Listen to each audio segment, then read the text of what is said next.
عزیز طلباء و سامعین،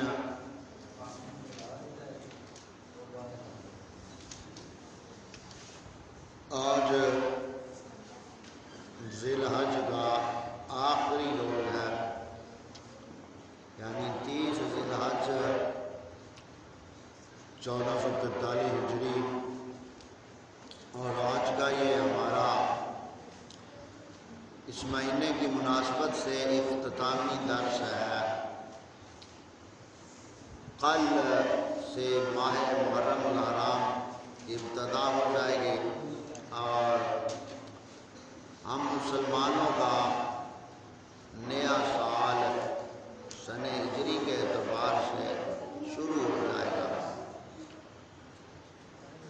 اور آج ہم مختصر ایک بچے نے سوال کیا، اسی سوال کا جواب دینا اور سمجھانا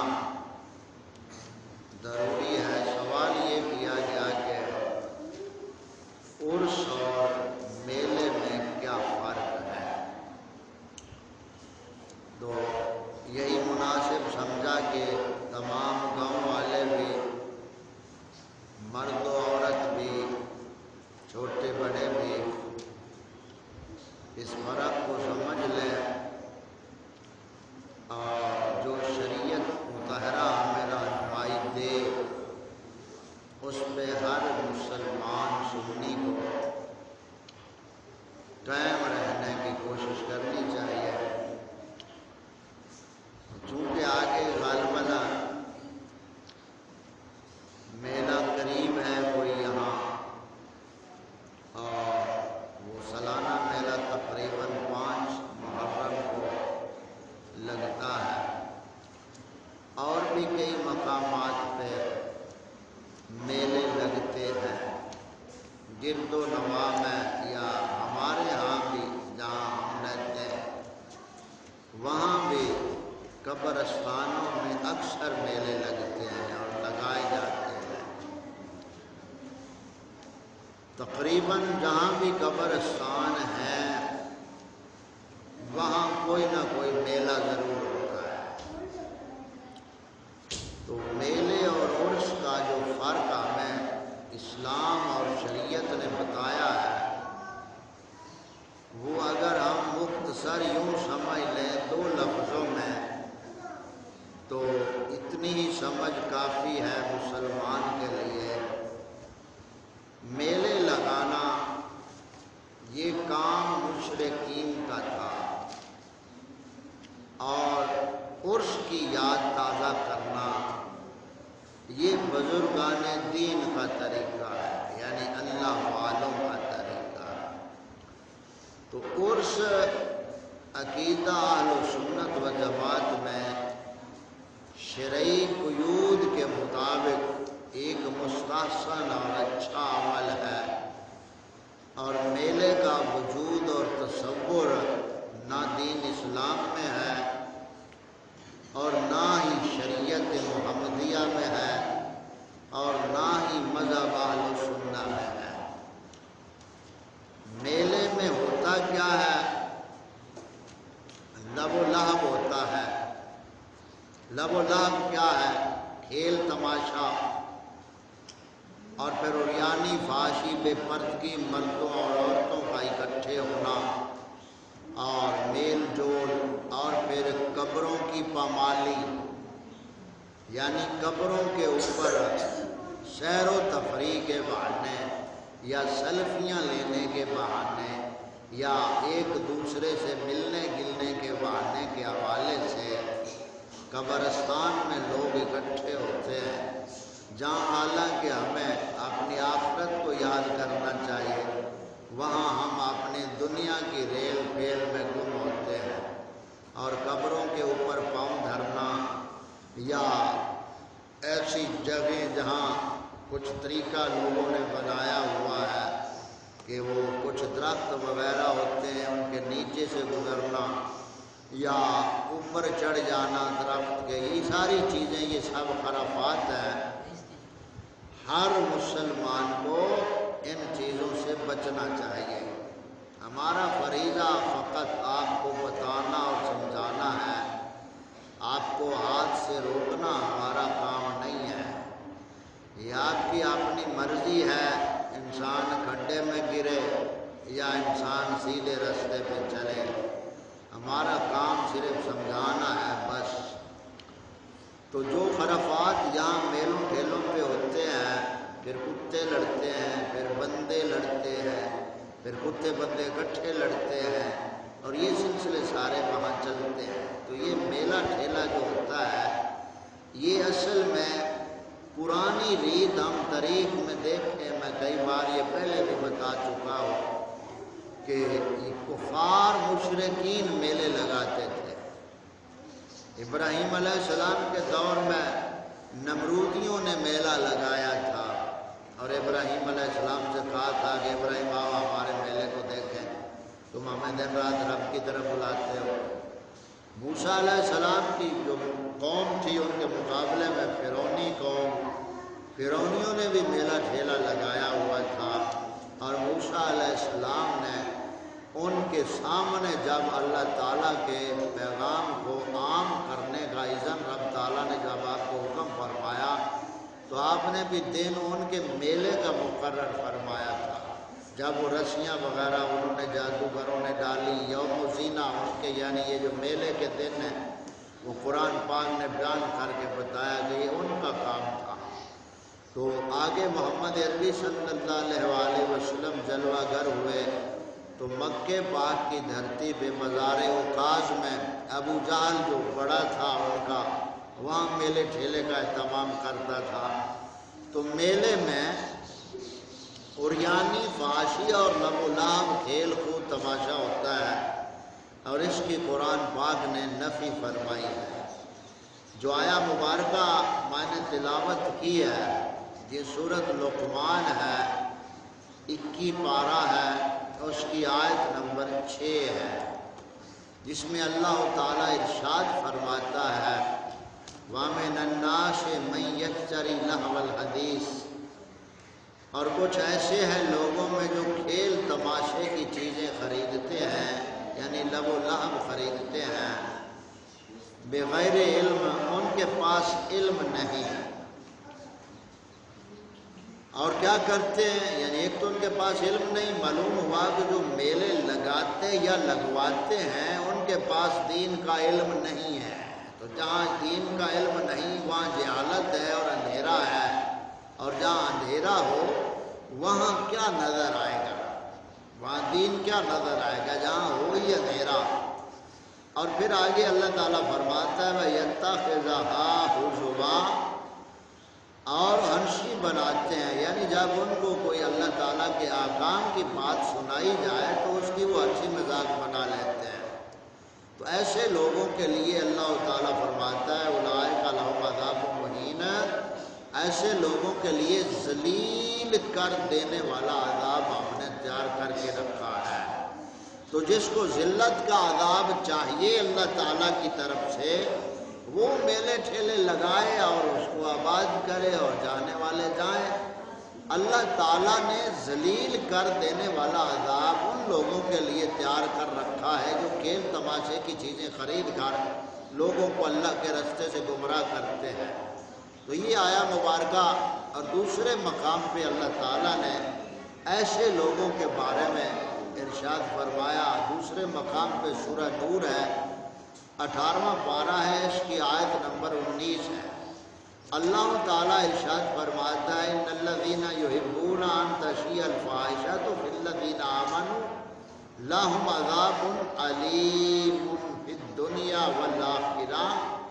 اللہ تعالیٰ فرماتا ہے بے شک وہ لوگ جو چاہتے ہیں کہ ایمان والوں میں برائی پھیلے، یعنی اللہ تعالیٰ نے ایسے لوگوں کے ضمیر کو جھنجھوڑا ہے کہ جو یہ تمام وغیرہ کرتے ہیں کہ مسلمانوں میں ہم نے برائی پھیلانی ہے، اور اس چیز کو وہ پسند کرتے ہیں۔ اللہ تعالیٰ فرماتا ہے بے شک وہ لوگ جو یہ چاہتے ہیں کہ ایمان والوں میں برا چرچا پھیلے، اللہ تعالیٰ فرماتا ہے ان کے لیے دردناک عذاب ہے۔ پہلی آیت پاک میں ذلت والا عذاب ہے، اور اس آیت پاک میں دردناک عذاب ہے۔ آگے فرمایا پھر دنیا والآخرہ، یعنی دنیا میں بھی اور آخرت میں بھی، دنیا میں بھی عذاب ہے اور آخرت میں بھی عذاب ہے۔ آگے فرمایا واللہ یعلم وانتم لا تعلمون، اور اللہ جانتا ہے تم نہیں جانتے۔ تو ان دو آیا مبارکہ کو ہم مد نظر اگر رکھ لیں مسلمان کامل کے لیے، تو قرآن پاک کا ایک لفظ ہی کافی ہوتا ہے۔ تو یہ تمام عورتیں اور مرد جو اپنے اپنے طریقے کے مطابق تیاری میں مصروف ہوں گے کہ میڑا شریف آ رہا ہے اور اس پہ کو منتیں مانی ہوں گی کچھ بڑھیوں نے، عورتوں نے، اور منتیں مان کر گھڑے گھڑولیاں وغیرہ یہ سارا کچھ کر کے اللہ تعالیٰ کے عذاب کو دعوت جس نے دینی ہے وہ دے۔ ہمارا کام سمجھانا ہے، روکنا نہیں ہے۔ روکنا کام طاقت والے لوگوں کا ہوتا ہے، ڈنڈا والے لوگوں کا ہوتا ہے روکنے کا کام، اور جو ہمارا کام ہے وہ صرف بتانا ہے۔ اب جو یعنی برائی اور بے حیائی کے مناظر ہوتے ہیں، ڈھول پہ پھر یہ ڈولیاں گھڑولیاں بنتی ہیں جاتی ہیں، میٹھے پانی ہوتے ہیں، شربت تقسیم ہوتے ہیں، نذرانے ہوتے ہیں، یہ سارے کام جو چل رہے ہیں ان کا نہ سنیوں سے کوئی تعلق ہے، نہ شریعت محمدیہ سے کوئی تعلق ہے، نہ دین اسلام سے تعلق ہے۔ تو یہ میلہ مختصر اس کا میں نے بتایا۔ اور رہا عرس شریعت پاک میں جائز ہے، اور عرس کا مطلب کیا ہوتا ہے؟ عرس جو لفظ ہے اس کا معنی ہوتا ہے شادی، خوشی۔ عرس کا معنی شادی خوشی ہوتا ہے، اور یہ اس حدیث پاک سے لفظ علماء نے لیا ہے کہ جب مسلمان فوت ہوتا ہے تو اس کو قبر میں رکھا جاتا ہے، اور پھر اس کے پاس فرشتے آتے ہیں، اس سے سوال جواب کرتے ہیں، اور وہ سوال جواب میں کامیاب ہو جاتا ہے تو فرشتے اسے کہتے ہیں کنم کا نومت العروس، اب تو ایسے سو جا جیسے پہلی رات کی دلہن سو جاتی ہے، اسے اس کے محرم کے بغیر کوئی جگہ بنا مخاطب نہیں کر سکتا۔ تو عرس کا معنی وہاں سے لیا گیا، یعنی شادی خوشی۔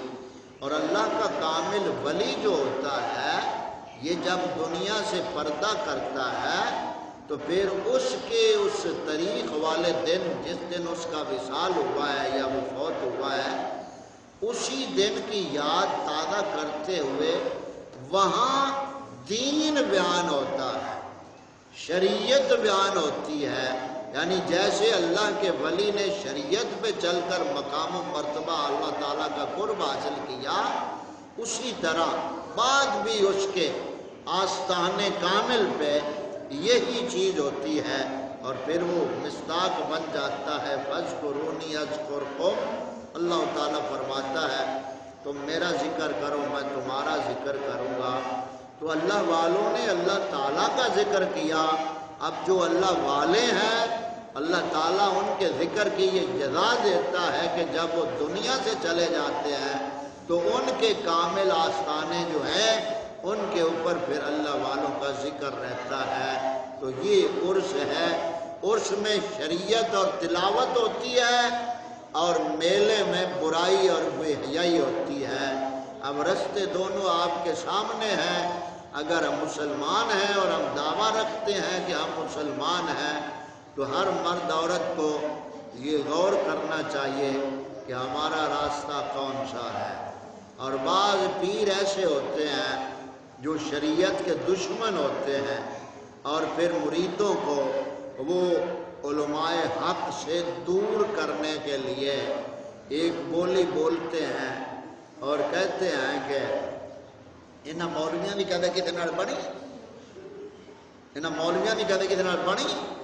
یہ جاہل قسم دے جڑے پیر ہیں نا وہ عوام بولی بالی نو پھر نال کہن گے مولوی دی لین ہور ہوئی فقیر دی لین ہور ہوئی، یہ آپس بلا کٹی کیویں ہو سکتی؟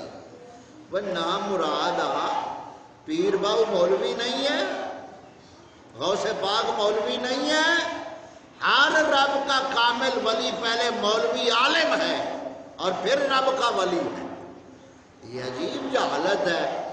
یعنی بیرو گڑولیاں جیسے بیبیاں چھیندیاں نا کہ وہ چھوٹی ہے کتے مڑ جناب ہے 2 گھڑ پوری بنا کے جو جہان دی سکٹاں دے ورق لا کے سجا کے پانی مٹھا وچ پا کے مڑ اگے کو مہار والا بھی ہو جاتا ہے, مڑ اگے ڈھول ہو جاتا ہے. کچھ خدا دا خوف کرو.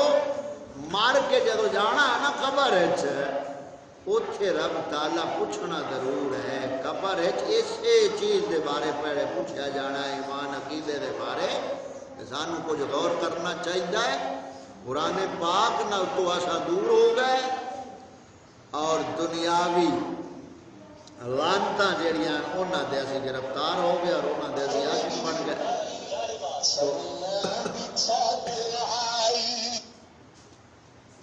تو عرض کرن دا مقصد یہ ہے یہ 2 گلاں واضح ہو گیا. اب ہم درس کے ختم کرنے کے قریب آتے ہیں. تو 2 باتیں. آج یہ آخری اس ماہ مبارک کا دن تھا. کل سے نئے سال کی ابتدا ہو جائے گی اور اس میں ہم انشاءاللہ تعالی محرم الحرام کے حوالے سے جو کچھ ہمارے اندر معاشرے میں کمزوریاں ہیں اور جو حقائق ہیں ان کے حوالے سے ترتیب وار ہم انشاءاللہ تعالی کل سے سلسلہ شروع کریں گے. تو یہ تمام بچوں کو پتہ چل گیا کہ دین شریعت میں سنی عقیدے میں عرس جائز ہے. عرس جائز ہے اور میلے ٹھیلے حرام ہیں. میلہ ٹھیلا حرام ہے اور عرس جائز ہے. بچے توجہ کرو, سیدھے ہو کر بیٹھو. تو یہ سمجھ آ گئی آپ کو. عرس کو ہم اپناتے ہیں اور میلے سے ہم جان چھڑاتے ہیں. سمجھ آ گئی؟ یہ میلے ٹھیلے کتنے ہیں ان کا نہ دین سے نہ شریعت سے نہ سنی مذہب سے کوئی تعلق ان کا نہیں ہے. اور یہ کوشش کیا کرو آپ سب بھی کہ آپ ان میلوں ٹھیلوں پہ مت جاؤ. سمجھ آ گئی؟ آپ نے اپنے ماں باپ کو میلے ٹھیلے کے حوالے سے بہت زیادہ آپ ان کی یعنی بے ادبی بھی کریں گے, غصے بھی ان سے ہوں گے, لڑیں گے بھی, جھگڑیں گے بھی. پیسے دیو پیسے دیو پیسے دیو. تو ماں باپ خود سوچ لے. تو پیسے دیں گے ماں باپ, یہ وہاں سے تمام سلطان رائی کی نسل تیار ہوئی ہے, وہاں سے یہ توپ لیں گے. کوئی جناب پسٹل لے گا, کوئی جناب کوئی ایکٹر بنے گا, کوئی ایکٹر بنے گا.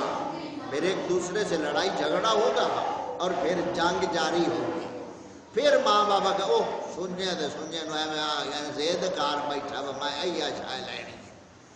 یہ پہلے سوچنا چاہیے ماں باپ کو کہ بچوں کا کون سا شوق پورا کرنا چاہیے اور کون سا نہیں. اب بچہ ماں باپ سے زہر مانگے تو کس ماں باپ کی ہے مطلب تمنا کہ بچے کو زہر دیں. تو جیسے زہر جان لے سکتا ہے, ان کی یہ بری عادتیں ان کے جان لے سکتی ہیں. پھر یہ جھگڑے بڑھتے ہیں. ماں باپ خود سوچے. اور آپ جو بڑے طلباء بیٹھے ہیں آپ کو بھی کچھ شرم آنی چاہیے کہ ایسے مطلب ہے آپ مطالبے ماں باپ سے کریں جو مطلب ہے شریعت کو پسند نہیں اور ایک اخلاق کے ہی خلاف ہے وہ بات. اب ہے کو بات آپ اتنی بندوقیں لے لیں اور کوئی ادھر چوک پہ کھڑا ہے لٹیرا بن کر, کوئی ادھر ڈاکو بن کر کھڑا, یہ کیا ہے؟ تو تم بھی عقل کے ناخن ہو جو بڑے بچے ہو اور چھوٹے بھی. یہ سب بچے کان کھول کر سن لیں. کسی بچے کو میں نے یہ پٹاخے یا یہ پسٹل وغیرہ جو بنوٹی ہوتے ہیں یہ لیتے ہوئے یا ایک دوسرے سے لڑائی کرتے ہوئے کسی بچے کو میں نے یہ چوک میں دیکھا تو وہ خود اپنا حساب کرے اس سے کیا ہوگا. یہ اچھی طرح سوچو. سمجھ آ گئی بات؟ تو یہاں بات ختم کرتے ہیں. اللہ تعالیٰ ہمیں میلوں سے بچائے اور عرس کو صحیح طریقوں کے مطابق اپنانے اور شرعی قواعد و ضوابط کے مطابق ہمیں اپنانے کی توفیق عطا فرمائے۔